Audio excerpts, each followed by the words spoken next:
Hello and welcome to all my dear students and viewers. I welcome you all to your favorite YouTube Bright channel Sky Tutorials SJACE Education Classes. for All. I am Amit Shukla, your English teacher, and today we are going to study speech in this video. Speech has many meanings. However, when we talk about speech in terms of English grammar, we need to understand what is speech. Speech in English grammar means two different ways of conveying the word of the speaker. That means speech, which we are going to study in this video, offers us two ways of conveying the same message of a speaker in two different ways without changing its meaning. Speech can be divided into two parts. As I said, it gives us two options, that is direct and indirect speech. Let's understand what is direct and indirect speech, and then later in this video we will also learn how to transform a direct speech sentence into indirect speech sentence. First, let's understand what these sentences are. Direct speech. Direct speech is a sentence which allows us to convey the words of the speaker in his own actual words without any change. That means direct speech will be used to convey the speaker's message exactly as he or she has said without making any changes. And indirect speech, the message of the speaker is conveyed or reported in our own words. So these are the two ways. One, same as the words said by the speaker, or second, the message can be conveyed, the similar message can be conveyed in our own words. For example, a direct sentence is there on your screen. Radha said, I am very busy now. So here we are quoting, or we are using exact words what were said by Radha. When we write it in indirect, it becomes Radha said that she was very busy then. So both the sentences are conveying the same meaning, but they are written in two different forms. In direct form, the actual words, and the indirect form takes our own words. Now students, you must have noticed that this conversion of the sentence, the same sentence, Radha said I am very busy now, when it was converted to indirect, there were some changes which were to be done to make it an indirect sentence. Below are those changes which we made. First, all inverted commas or quotation marks are removed and the sentence ends with a full stop. So a direct speech an indirect speech sentence will always end with a full stop. Conjunction that is added before the indirect statement. Although in some cases you can even write the sentence without this conjunction that. Then third change which we made in this sentence is the pronoun I is changed to she. And the fourth is the verb am is changed to was, and fifth the adverb now is changed to then. So these are the changes which we made to the direct sentence to obtain an indirect sentence. Now these changes are done in a set pattern according to some rules. What are those rules?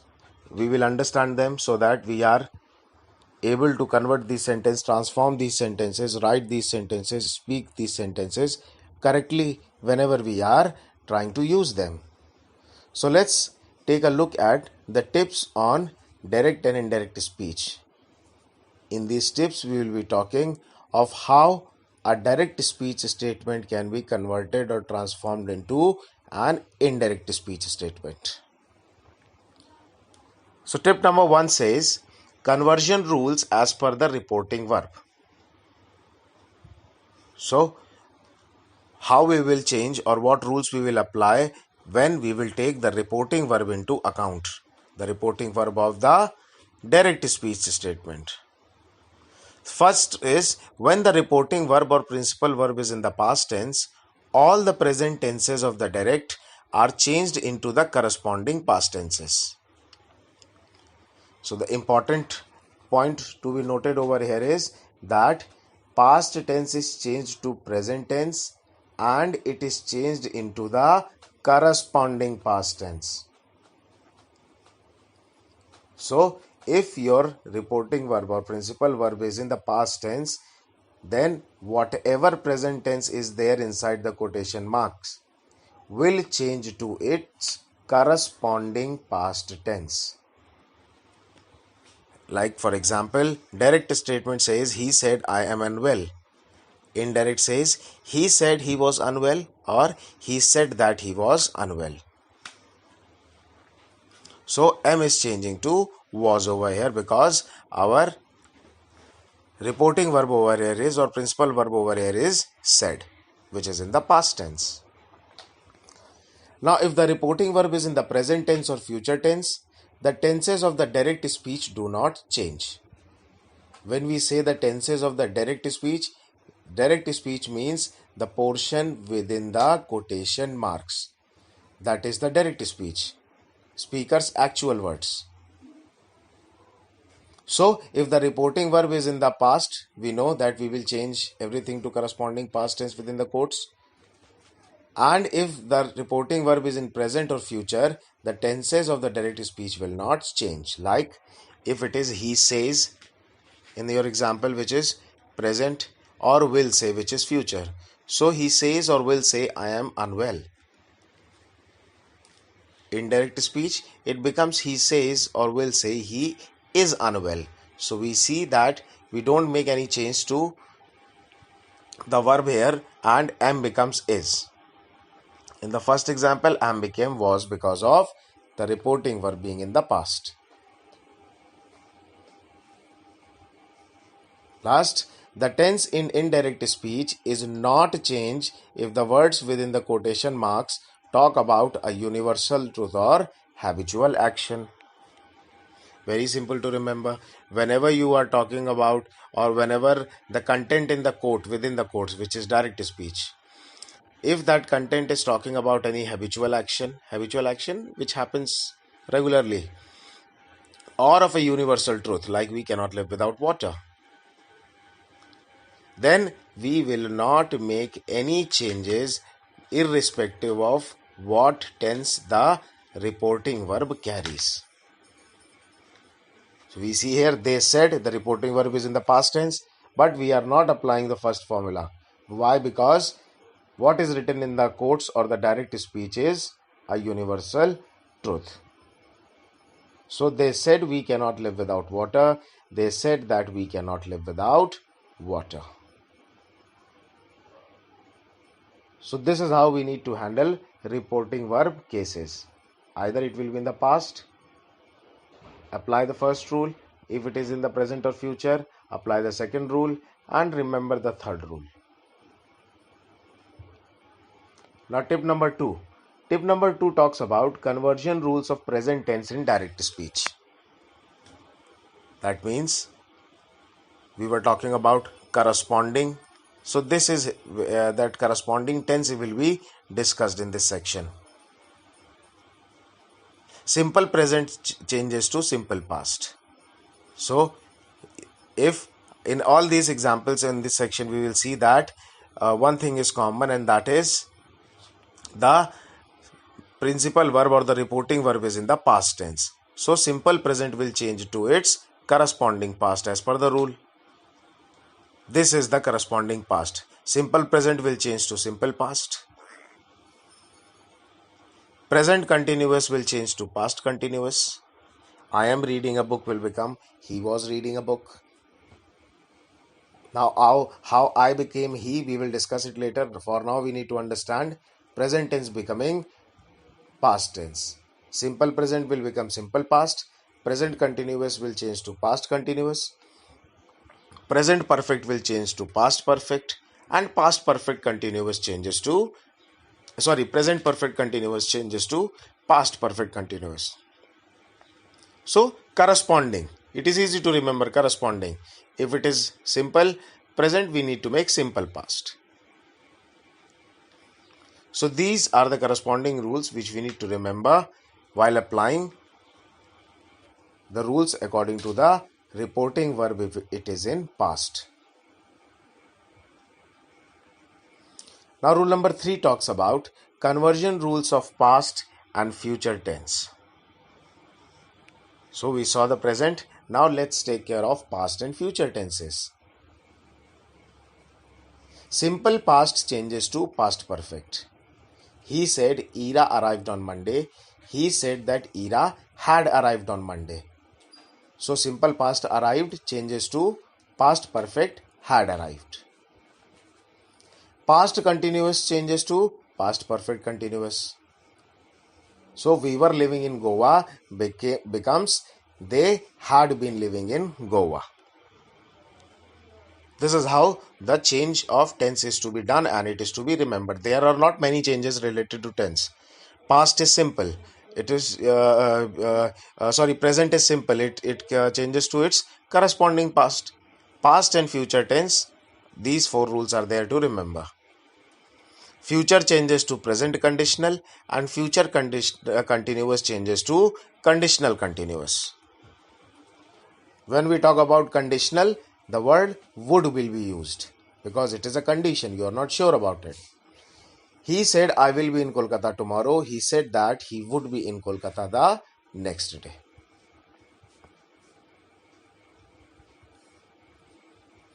So these are the rules which you need to remember to take care of the past and future tense in your direct speech, which means the past and future tense in your quotation marks.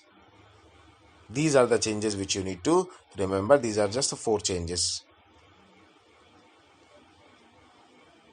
Let's move on to the next tip, tip number 4. Tip number 4 says changes in modals. What are modals, students? Modals, yes, we have studied it earlier, correct. Modals are kind of helping verbs. So there are some changes. There are rules for changes in modals as well. You need to remember these changes. And you need to simply apply these changes to get correct transformation from direct to indirect. Can changes into could.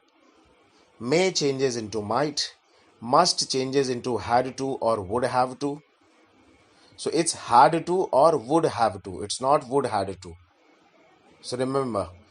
And these are the changes which you need to remember. Modals that do not change are would, could, might, should, ought to.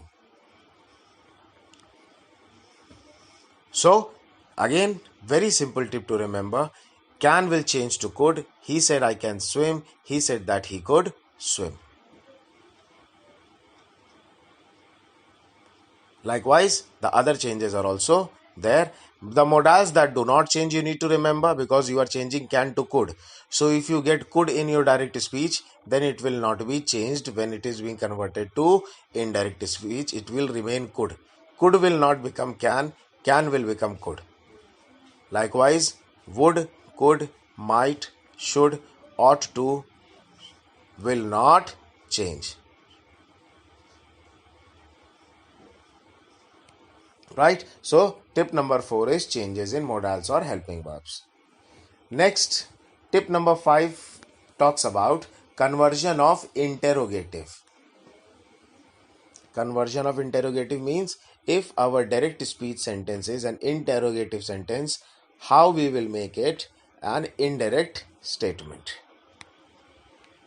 First point is reporting verb like said or said to changes to asked, enquired or demanded. Simple change. The reporting verb will change to either asked, enquired or demanded. All these 3 words represent a question.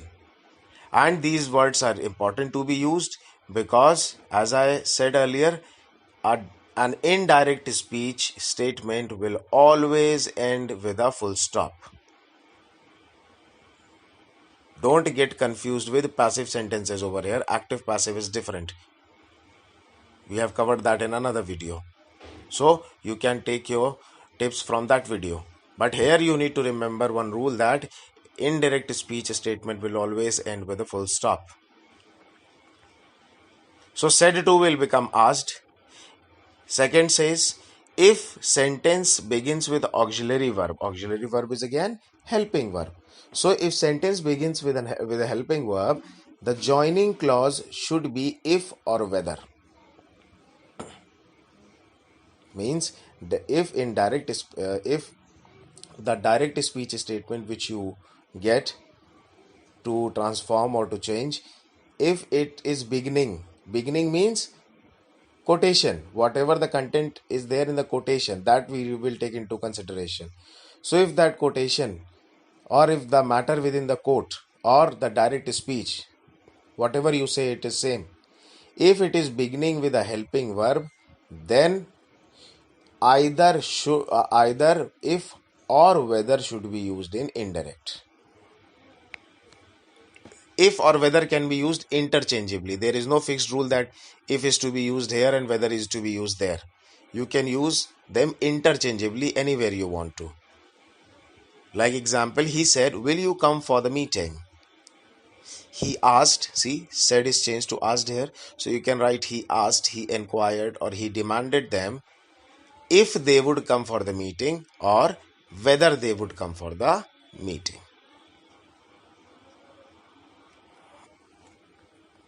And the third tip which you need to remember while conversion of interrogative is, if your sentence or the content within the quotation marks, if it is beginning with WH word, WH is question words, yes, who, where, why, when, these are WH words. So if your indirect statement is beginning with WH words, then no conjunction is used, because we use the same WH word which is given in the question in the indirect statement as a joining clause. We will understand better with this example. Where do you live? Asked the girl. So asked is changed into inquired. The girl inquired where. So same WH word is used, where I lived. Live becomes lived because the girl has asked. It is in past, so live becomes lived.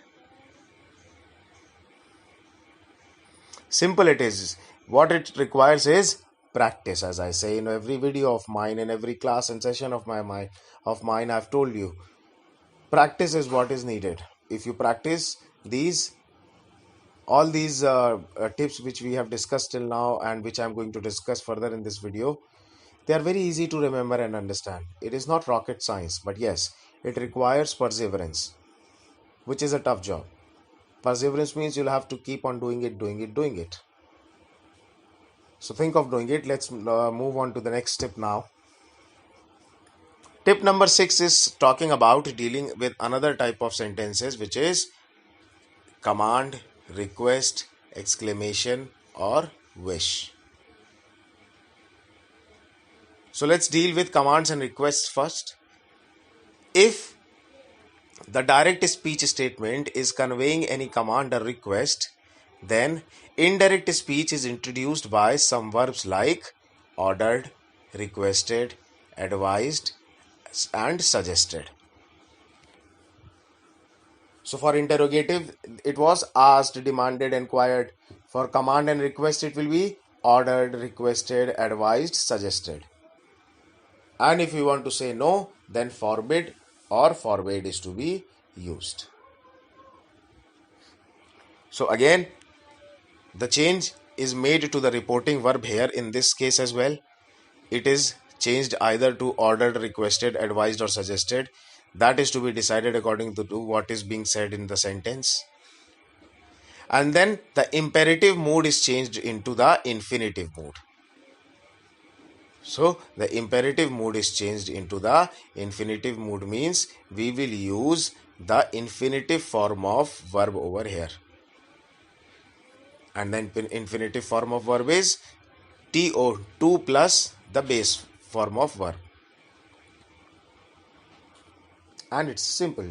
Rafiq said to Ahmad, go away. So order मान लीजिए, Rafiq ordered Ahmad to go away. So go away is the imperative mood over here, and that imperative mood is changed to infinitive. Go is changed to go. Likewise, in the second example, he said to her, please wait. So he requested her, wait again becomes, he requested her to wait. And if we are dealing with exclamations and wishes, interrogative we have covered, commands and request we have covered. Now if the sentence, direct speech sentence, is dealing with exclamation or wish, then our indirect speech is introduced by some words like grief, sorrow, happiness, rejoice, applaud. These are the words which will be used in place of your reporting verb. And the exclamatory sentence changes into assertive sentence, and interjections are removed. So exclamation marks and all which are present will be removed, and exclamatory sentence will be changed into assertive sentence. That means again it will have only a full stop, no exclamation marks. Example, he said, alas, I am undone. So alas is a sadness, we know that it indicates sadness, sorrow, grief. So indirect will become, he exclaimed sadly that he was broke. Broke is undone, same. So these are the things which we need to remember when we are dealing with interrogative sentences, commands, request, exclamation or wish sentence in our direct sentence. These are the tips which help us to transform such type of sentences very easily into indirect speech. Remember the tips, apply them. The answer which you will get of transformation will be correct. So to make sure that our transformations are correct, let's move on to the next tip, tip number 7, that is change of pronouns. Yes, the pronouns will also change. How they will change? Let's come here and see. The first person of the reported speech changes according to the subject of the reporting speech.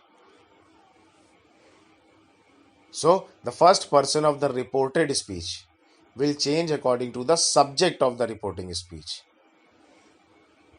Like, she said, I am in 9th class. So now I, if you will like to change I, you will be confused between he or she. So to decide whether he or she, you will look what is there before the reporting verb. It is she, so she says that she was in 9th class. She की जगह he, so he said I am in 9th class. He said that he was in 9th class. So that will change according to the subject. The second person will change according to the object. He says to them, you have completed your job. So he tells them that they have completed their job. So subject is changing according to the first person, or the first person is changing the first person is changing according to the subject. The second person is changing according to the object, and the third person will never change. He says she is in 10th class. He says that she is in 10th class. So for that I give you a simple formula: son upon 1, 2, 3. SON, son upon 1, 2, 3. So first person according to subject, second person according to object, and third person, and for no change. Easy to remember. Next tip, tip number 8. Change of place and time. Couple of more tips left. Please pay attention to it. They are all important.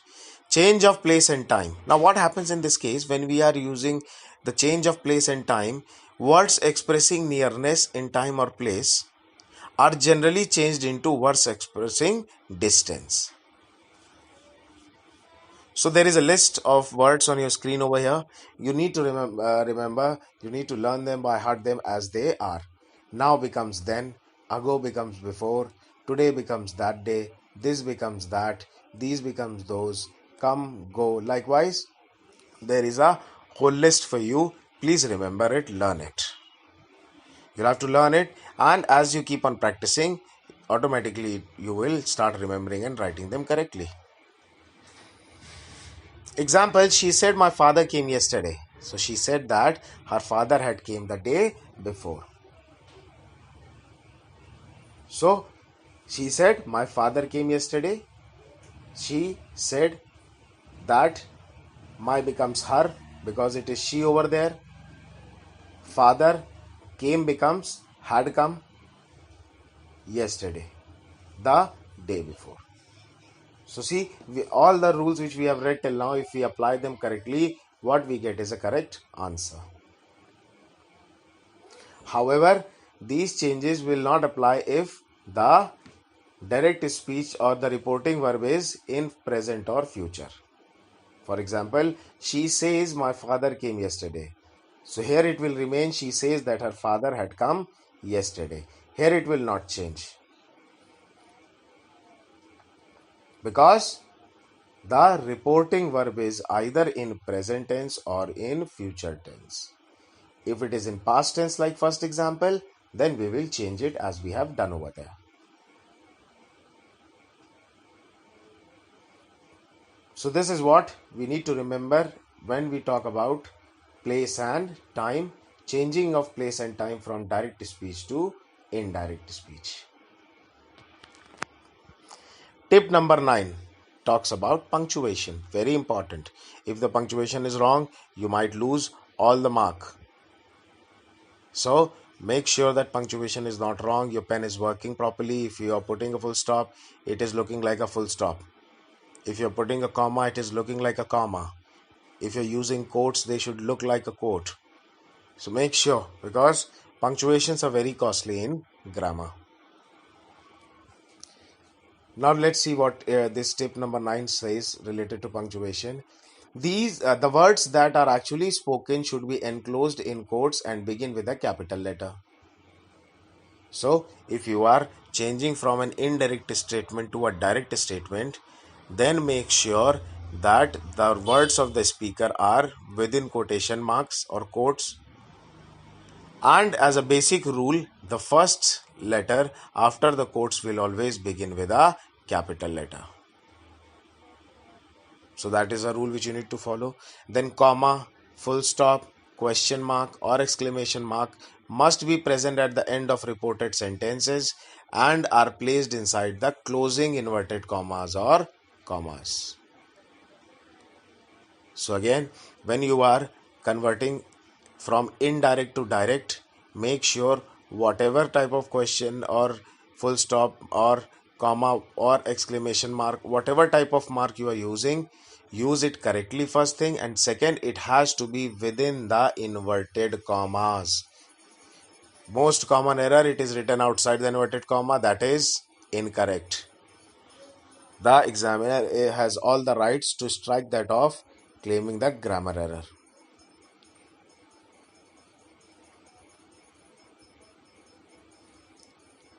Third, if direct speech comes after the information about who is speaking, comma is used to introduce the piece of speech. So this simply reminds us that we need to use a comma while separating what is being said and by whom it is being said in a direct speech statement.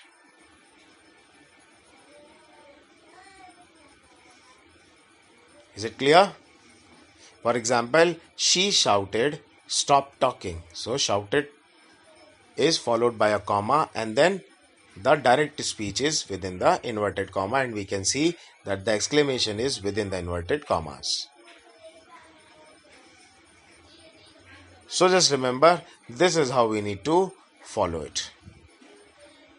These are simple punctuation tips which you need to remember while you are converting from indirect to direct speech. Direct to indirect is not a problem because the sentence will always end with a full stop. Now, before we sign up this session, a quick tip: conversion of indirect to direct speech. These are certain tips. Please, you can self-read it. It is helpful when you are converting from indirect to direct speech.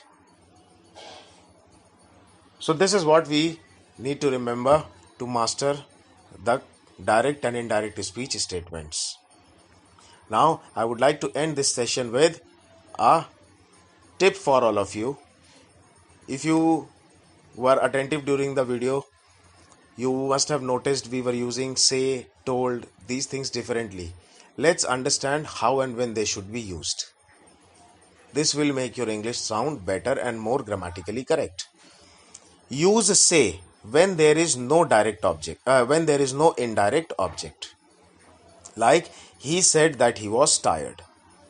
However, when the person is talking to someone, always use tell, because you have an indirect object over there. So, he said that he was tired is correct, and he told me that he was tired. He told he was tired, incorrect. He said to me, again incorrect. So, he told me that he was tired. When there is an indirect object, use tell or its correct form. If there is no indirect object, use say or its correct form. Say, said, said to, tell, told, told to. This all you will use. Similar with talk and speak, use these verbs to describe the action of communicating. He talked to us. She was speaking on the telephone. Use these verbs with about to refer to what was said. He talked to us about his parents. So again, just remember what these tips are asking you to do. Say and tell is most important because you will use them in almost every sentence. So pay attention to it. Keep learning. Thank you for attending this session. If you like the information shared with you, please give me a thumbs up.